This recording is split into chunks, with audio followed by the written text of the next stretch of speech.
Hi guys, this is Asal, and today I want to make a quick video for you to talk about the Tokyo trials.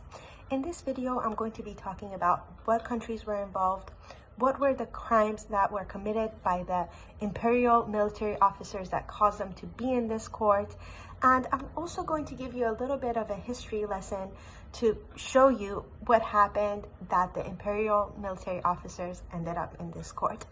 So let's start off with that by saying that the Tokyo trial was the second time in the history of humankind for an international court to sentence people to prison or death. The first time was the Nuremberg trial, which was in Nuremberg, Germany, and it was a trial that brought the Nazis to justice. So now that I've said that, I would like to talk about what were the countries that were involved in this trial. There were about exactly 9 countries that were involved in this trial, and those countries were the countries who were signing the surrender of the Japanese, and it was Australia, India, China, Canada, France, Netherlands, New Zealand, Philippines, Soviet Union, the UK, and the United States.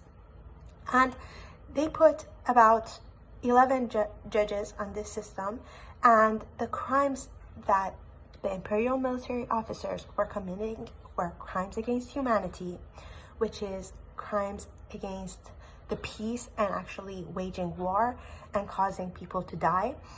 And another one was war crimes. And what are war crimes? War crimes are crimes when you break the rule that is set that you have to obey to go through war.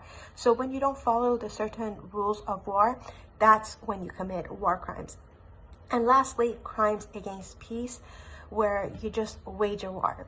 So now that I've said that, I have to talk about why were the Japanese waging war and what happened in history that led up to that.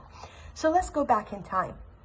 So it was around 1854 where United States forced the Japanese to kind of open their borders so that they can trade. Before that, for many years, the Japanese were self-isolated, and on purpose. They just didn't want to be involved with the international world.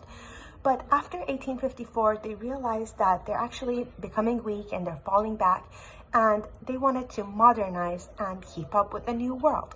And to do that, they needed resources, and they were running out of resources. And in order to gain resources, they started attacking and invading other Asian countries.